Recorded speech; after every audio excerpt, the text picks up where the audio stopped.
The following podcast contains spoilers for Infinity War, as well as possible leaks and speculation for Avengers Endgame. This is the Buntarelli Show.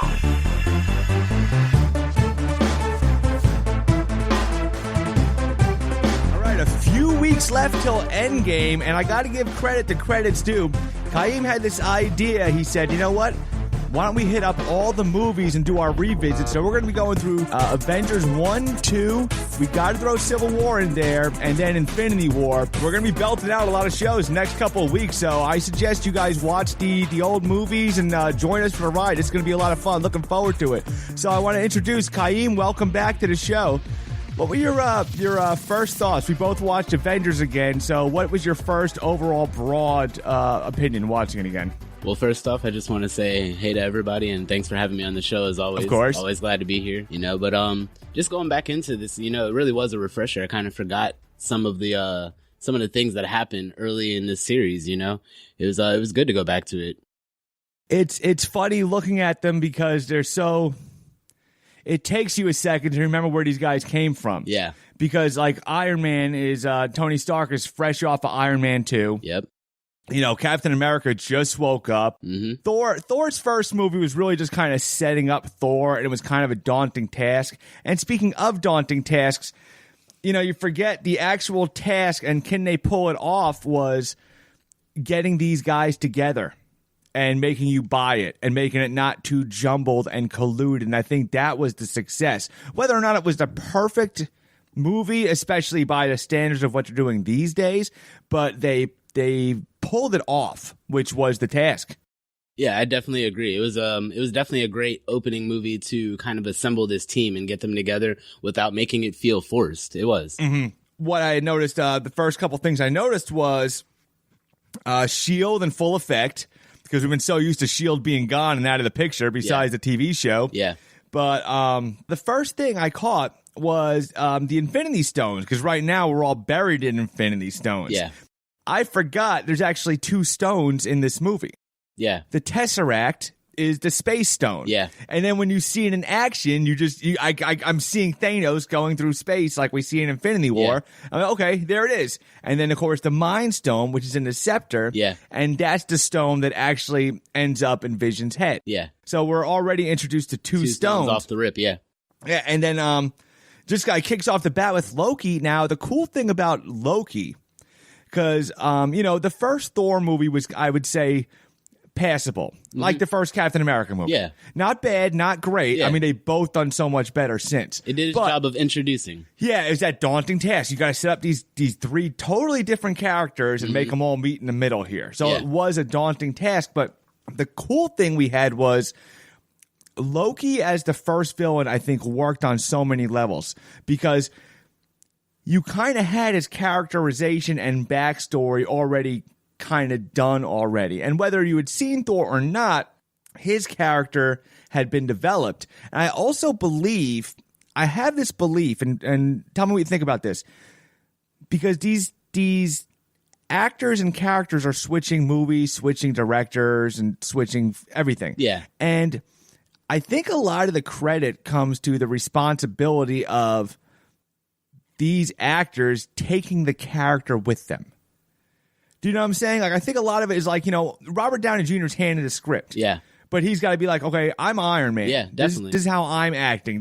My facial expressions and everything. And even Captain America, I'm watching his cadence and the way he carries himself, and it's consistent in everything. Yeah, I definitely agree with that. I think that that's definitely what has made the whole Marvel Universe as big as it is, that each person that they have casted as a specific superhero really has taken the role on as, okay, I am this person. And they really have sold us on it.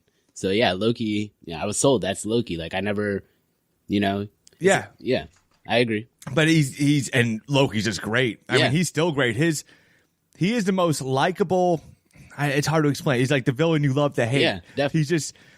you're always following him. Like when after the first Avengers, I remember watching Thor Dark World. Mm-hmm. all anybody cared about was Loki. Yeah. I can't remember who the other villain was. It was like some dark elf or something. But I was like, I want to see what happens to Loki. Yeah. You know, and then even his in Thor 3, his role he played in that. And of course, the first death of Infinity War, which, you know, actually hurt. And it's funny, if you look at the posters, have you seen the poster? It's like this grid. It's half of it's like the heroes that remained after the snap. Okay. And then the other half is the Fallen. And it says Avenged the Fallen. But in the list of Avenged the Fallen, they show Black Panther, of course, Spider-Man, Bucky. But what was funny was they showed Loki and they showed Gamora. Yeah. And that it goes back to who knows how they're going to wrap this up. But my assumption was the ones that didn't die from the snap were going to remain dead. But now I don't know about that. Yeah. I mean, it's a lot of it's just speculating, but it's I don't know. It's going to be interesting to see. Yeah, it definitely will be.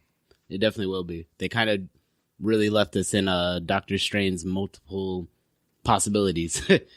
When they so they come across all the characters and the gathering scene of the heroes from their different, you know, is paced out very well. But the most intriguing one at the time was Hulk, because this is Hulk's first official step into the MCU, even though it's maintaining the continuity of the Edward Norton movies. Yeah. I think they pulled that off nice. They didn't have to tell you every detail about Hulk and Betty Brant and General Ross. It was more like, I caused a lot of destruction. We all know understand who he is. Everybody knows who the Hulk is. Yeah, you could read into every line. I got a lot of people looking for me. We keep a lot of people off your backs. It was good enough. Yeah. It was why rehash everything again? And it was just his being that you had all the other heroes and seen them already. His was the reveal and the payoff with the Hulk at the end, which I want to get into. But the Hulk kind of steals the show at some parts. He does. Whenever the Hulk comes onto any scene or any movie, he steals the show. Like, I would definitely say he's one of the most popular Avengers. And now there's something about him that's very magnetic, you know? And maybe it's kind of better that we didn't have him for Infinity War. Mm-hmm. It's like save him, save your dessert for later. Exactly. Because we got 3 hours of Infinity War. I mean, there's still speculation and there's a lot of rumors if we're getting a smart Hulk or what. Yeah. But especially with the busyness of everything was going on in Infinity War, now that the smoke's kind of cleared and you kind of shrunk the playing field a little bit, I'm ready for some Hulk again. Yeah, I definitely am. Especially we went from Ragnarok to Infinity War, so they got to keep that going. They have to. If they did too much Hulk in Infinity War, I think we would have got burned out. I think it was good. Make us want the Hulk, the first Avengers movie. Definitely. I'm definitely looking forward to seeing him again. Mm-hmm. The Coulson thing. I love Phil Coulson. Are you a S.H.I.E.L.D. watcher? Yeah, I watched, I want to say I watched up until maybe the second or third season. Yeah. I haven't continued since, but Phil Coulson, I love Phil Coulson. See, I'm not. Okay. So I'll just be honest. I'm not. I watched an episode. I just didn't, Yeah, it's a little slow to get into, but once it gets rolling, it's really good. But I still, I guess so take Agents of S.H.I.E.L.D. out of the picture. Okay. Because even the MCU almost does. Mm-hmm. They don't deny it, but they just don't. Yeah. Like Captain Marvel, they flashed back and had a young Coulson, so it's I don't want to detract too much, but like in the Star Wars Rebel cartoon, Obi-Wan Kenobi has that final showdown with Darth Maul. Yeah. And it's like, if you don't buy into the cartoons or you do buy into the cartoons, in the end, Obi-Wan killed Darth Maul. Yeah. And that was kind of the same thing here. It's like, as far as the MCU, I don't think you're ever going to see Coulson appear in present day in the movies again. Yeah. So his death still has the impact because the hero still felt the weight of his death, so it still works. It was just funny because he was just a likable character popping through. Do you know what happened with him in the series, though? I know, essentially, Nick Fury kept him alive. Yeah, essentially, they kind of Frankenstein him and brought him back to life, yeah. Yeah, and I don't know if that's a little too out of left field to wrap that back into the MCU or even necessary. But I mean, I don't know. It kind of goes in with the whole Chitauri and, Creed invasion, essentially, with the whole first movie, because that's basically every cinematic universe, or not even cinematic, but television universe that they've built, from Luke Cage to Jessica Jones, all of those, they central around this first Avengers movie. Really? And the Creed invasion, yeah. Okay. Yeah, so everything links back into this this first Avengers movie. Well, even Spider-Man kind of kicks off from that. I mean, like the Vulture with it's funny, just Chitauri weaponry in the Battle of New York. Yeah. This is the root of everything. It really is. This is the root. This is the central point for everything they were able to spread out from. And it's kind of crazy that they did that, you know? It's a lot of planning ahead. Going back to the Hulk, I kind of like the Hulk's journey because it's like I feel like he's not getting a solo movie. I don't think we need a Hulk. I don't know if we need a Hulk solo movie because I've said this before. What's he going to do? He's going to throw out more tanks. Yeah, I think he's an interesting character. I just don't know if he's deep enough when he becomes the monster to carry a movie. Yeah. I don't know. I like the ensemble cast. I like Hulk as part of this cast. I think we're getting to the point to where we need to understand that superhero movies can come in different forms. Like I was thinking about this with the whole rumors going around with the Black Widow movie. Yes. You know, that's a great way to break off into superhero, but you can really go a completely different route with it, as like James Bond kind of, and have a whole espionage style of superhero movies, you know? And I feel like it could be done the same way with the Hulk. You can go about it a different way. We don't necessarily need another origin story at all. No, not at all. You know, but there are definitely ventures that can be gone through with the Hulk that I know people would eat up. Yeah. You know? It could. What about like a prequel, kind of like a little bit before Ragnarok, kind of like the Hulk, his little outer space adventure. I don't know, something like that. Yeah, you know, there's so much that's happened with the Hulk, so many different types of Hulks. You know, there's definitely a lot to play with. They just have to go about it the right way and understand that we're getting to a point where we will accept diversity. We don't need the same formula over and over. Well, speaking of which, if you go to like, you know, the possibilities opening up before you even get into the X-Men, I mean, we haven't even touched like, and I'm really looking forward to this dynamic because I think it'd be really cool. The Hulk Spider-Man dynamic. Yeah. There's certain heroes when they get together, they act certain ways. Yeah. And I think the levity of Spider-Man with the brute strength of the Hulk, I think it'd be a fun watch. Oh, yeah. And what they did with Ragnarok, what I liked was like Hulk's role in Ragnarok. I kind of like the idea of let's take two heroes, you know, and it's almost like they made it. I think Ragnarok might have been one of the coolest things the Hulk was in. Yeah, definitely. You know what I mean? It's almost like a side story, kind of. You know? Yeah, it was like a side Hulk story, but it was still Thor's movie. But it was a very self-contained. Yeah, exactly. Because the journey of Thor and Loki is still kind of weaving through everything as well. A lot of these journeys weave through everything. And one of the points was Iron Man's journey. Because if you think of the Iron Man trilogy, you got to go all over the place. Yeah. You got to go through the Iron Man, to the Avengers, because I'm kind of jumping around here, but like his experience with the wormhole, that sets everything in motion. Yeah. He sees the threat, and he mentions this. He sees the threat, and then you have Ultron. And then the ramifications, and we're going to get into Ultron, so I don't want to get too much into it, but the ramifications of Ultron lead into Civil War. And that leads into his responsibility with Spider-Man. And then he's finally faced with that threat in Infinity War, which is why I'm kind of really curious where Iron Man's going to come at the end of Endgame, if that is his end, because you can't really consider the 3 Iron Man movies his trilogy, but his storyline has weaved through the MCU pretty consistently. There's been character development through different directors and different artists, and consistently too. Yeah, you know, even with the change of directors and everything, it's been consistent. They've done a really well job. You know, I don't know if you've seen, but there's been little flashes in the trailer of him looking at the picture of him and Peter Parker. Together. And even like the unsaid, unseen things. You know, Peter took that internship with the company. You know their relationship. You know, in Civil War, he brought him in. And then in Spider-Man, you know, I kind of noticed in Spider-Man, he was trying to keep him in a corner, you know, and be a little more careful with what he was doing. Yeah. And then, you know, Spider-Man just kind of wandered into Infinity War. I mean, they're both on a spaceship. You can't send him home. Yeah. And that just kind of happened. But then that guilt of the Spider-Man issue. which is going to be a shame if we don't get to see. You know, I'm jumping all over the place. It's going to be a shame if I don't get to see those two together again because I'm going to miss that. That Spider-Man and Iron Man thing is awesome. They have a great dynamic. They really do. The father-son thing is awesome. One of the great things I really did like about Loki, though, is now thinking about it, it's just Marvel's not even just Loki, but just all of the villains themselves. If you really listen to what they're saying, they have a lot of truth in what they're saying. They really do. Yeah.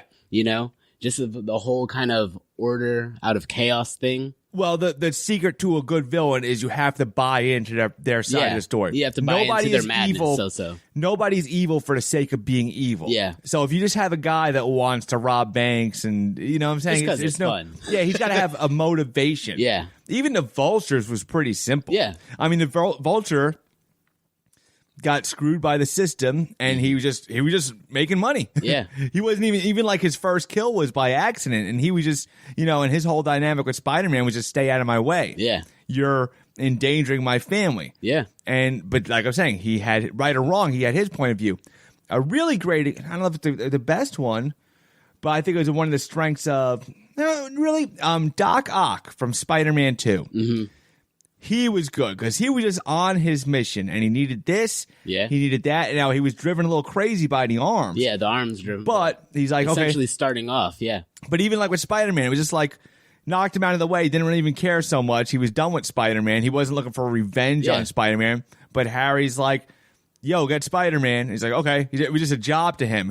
His whole goal was getting that whatever machine up and running again. Yeah. But like I said, it was just like you follow his journey. It's all believable. Yeah, definitely. They did a good job building Loki as a character because I know that's been one complaint that I've seen consistently throughout the Marvel universe is kind of these just like plug-in villains, you know. But I think Loki was a fleshed out character. See, I had a theory about Loki. You see, before Infinity War came out, I thought Loki was going to die the hero. Yeah. That would be the only way for him to redeem himself after the events of New York. Because you still, even though he's with Thor and Asgard, and sometimes they're chummy or they're forced to work together, I still can't see him high-fiving Captain America. It just can't happen. Yeah. It's with what went down. And so my whole thing was, it's like Darth Vader. Spoiler alert for the Return of the Jedi, but it's like, my whole theory about Darth Vader was Darth Vader... Everything happened with Darth Vader to put him in a position to get a jump on the Emperor. Mm-hmm. Nobody else could have been standing right next to the Emperor and caught him off guard like Except that. him, yeah. Except him, that was just between the light and darkness. Yeah. That's another show, but the chosen one theory. But I had the same theory about Loki, that Loki was going to get the jump on Thanos. Mm-hmm. Because in the original trailers, they just show Loki and all the henchmen lined up turning around. And I'm thinking like, okay, Loki's on the bad guys team. Of course, he gets killed in the first 5 minutes. Yeah. I mean, honestly, I think that, like you said, everybody's kind of been low-key voting for Loki and, like, rooting him on and everything. Yeah. That might be a great way to kind of finish off his arc, is if he has himself as a sacrifice or, you know, some sort of situation along those lines. Because it just have him done like this. Yeah, I don't think that death was worthy of him. Yeah. It was just... not at all. You know... I mean, it's not The Walking Dead where it's just random deaths. And, you know, somebody just like, oh, okay. It just wasn't. Not that I needed Loki to die the hero, but it was just like he almost died. It was almost a stupid move on his part. Yeah, and he's smarter than that. It was sloppy, yeah. And then of course there's theories like, you know, I think there's one theory floating around is Loki, the Hulk. Which I'm not too sure about that, but is Loki hiding somewhere? Yeah. Is Loki somewhere else? Yeah. The other interesting thing about the poster was they have Valkyrie as one of the heroes that survived. Okay.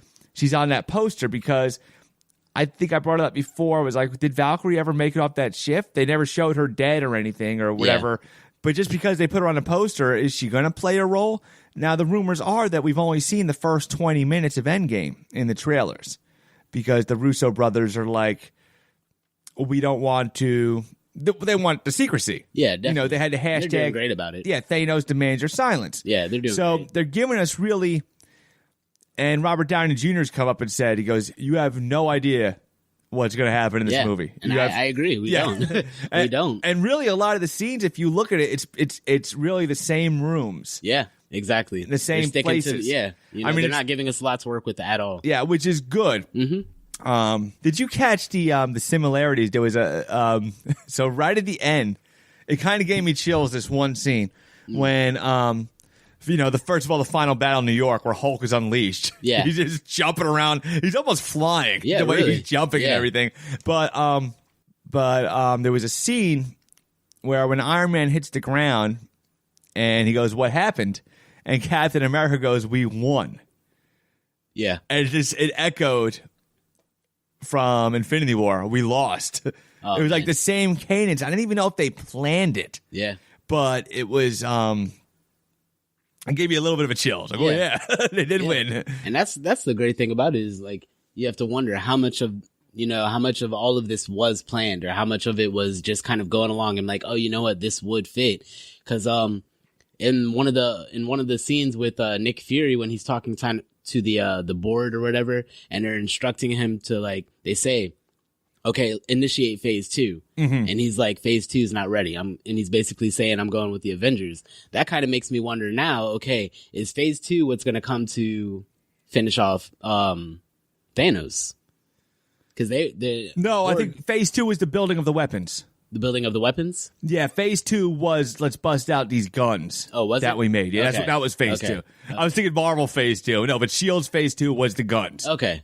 And he goes, no, we don't need that. I'm still counting on these heroes. Okay. Which they ended up doing. Okay, yeah. More dangerous knowing what we know now with Hydra being all over S.H.I.E.L.D. and these Chitauri Everywhere, weapons. yeah. What they were playing with. We'll go over a couple of the fights real quick. That was kind of cool. That's like your normal comic book stuff you want to see. And you want to see, you had your Thor versus Iron Man. Thor hitting that shield.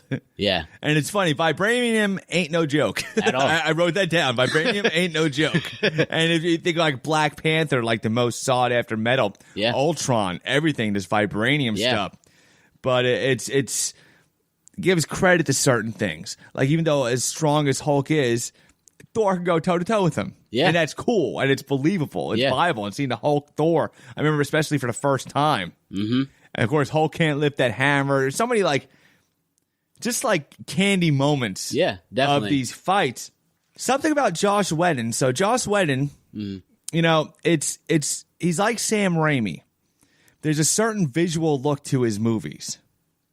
There's a certain tone. Yeah. I've been a fan of Josh since growing up watching Angel, honestly. No, he's and it was great. And he made this happen. Yeah. But it's weird because the whole thing with the Russo brothers started with Winter Soldier. Mm. And Winter Soldier was like awesome. It was really good. It was very simple, toned down, but that was the movie that made Captain America cool. Yeah, it definitely was. And then I'm not sure what came first, the chicken or the egg, but because Joss got burnt out, and I think it's because of the way they handled Civil War and that ensemble of characters, that's what led them taking over Infinity War. Yeah. But I think maybe the tone switch might have been good. As much as I like Joss Whedon and what he's done. Yeah. And I'm going to kind of look at it more when it gets to Ultron. Mm-hmm. But I think the tone switch was a good thing. I think it's good for anything at some point. Yeah. Now, I think Star Wars made a mistake because they're like, oh, that's what we can do. Just switch it up. Switch directors. Mm. And they switched directors with no plan. Yeah, and people, I have no idea what this third no Star Wars is. at all, Yeah, nobody had, this little outline. Whereas Marvel, like Kevin Feige said, the next 5 years are planned out. Exactly. So he knows the end of Endgame, and he's not even rushing to get the X-Men in there. Because he wants to do it right. Yeah. Which I appreciate. Yeah, I could too. Yeah. I don't want to ruin Wolverine. Yeah, if Wolverine's coming back, I want him back right. Yeah.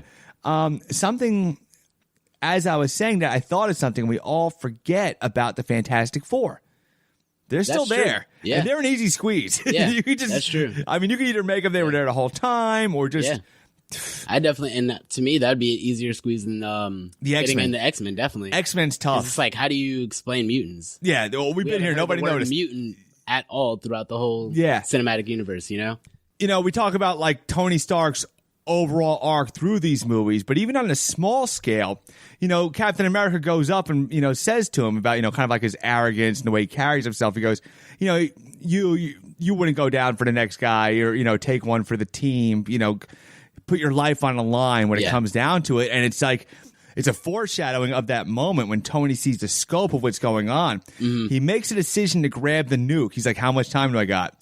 And he's going up, he's flying, and, Jarvis says, he goes, sir, should I call Mrs. Potts? And you see the look in Tony's eyes. Yeah. Like the realization that he's pretty much thinks it's it. Yeah. And, but just the relationship with him and Potts, how that's weaved through these movies has been an interesting thing. Yeah, I love the relationship between him and Potts. I really do. They just they really worked as like they're counteractive, but it works together. Like she's his hot, he's her cold. Yeah, kind of thing. Kind of anchors him. Exactly. She anchors him, and then when she needs that push or that little bit of flair that is Tony Stark, he gives it. They keep each other going. I like it. Well, even like if you go to the proposal and everything kind of weaving through those movies, the natural progression romance. We don't need to see every date and every instance. We understand what these two have been through for 10 years. Yeah. But especially like you go through, once again, his experience with the wormhole never really left. So he's like, he's wearing his little jogging suit and he's got his little Iron Man armor. And he goes, oh, just in case the boogeyman in the closet is still touched by that wormhole. Yeah. And she still gets it. She's not down with it, but she's there. Understands. She's seen it. Yeah, yeah. But an interesting thing. And then, of course, you get to the end, you get your credit scene, and then, of course, is Thanos. Yeah. And it's a different, even though it's not even Josh Brolin and it's not the most perfect, it's still the idea. Yeah. Like, the I'm whole coming. Concept, yeah. And really, when I initially saw it, I'm like, they're never going to get around to this. Like, they're shooting for the stars with this one. And they did it. They delivered, yeah. If you look up where these stones came from, Doctor Strange, two of them in this Avengers movie, Guardians of the Galaxy, and the way everything, like I said, everything so widespread, but just came together smooth. Yeah. Just wrapped up towards the end. It's going to be very interesting to see how this is going to culminate in Endgame and where they go from here. Definitely. That is going to be the interesting thing. Like I said, whatever phase they're on, but like I said, the next 5 years are planned out. So they got something up their sleeve. I mean, there's still Black Panther 2's in the works, Doctor Strange 2, Spider-Man, there's been a teaser for already. Yeah. So it's going to be really cool to see where they're going. Khiim, I want to thank you for coming in and doing this with me. It's going to be really fun. So definitely. Next up pretty soon is going to be Ultron. And we're going to keep this going until Endgame comes out. So stick with us, and we'll see you guys in a couple weeks. Have a good one, guys. Thanks, Ken.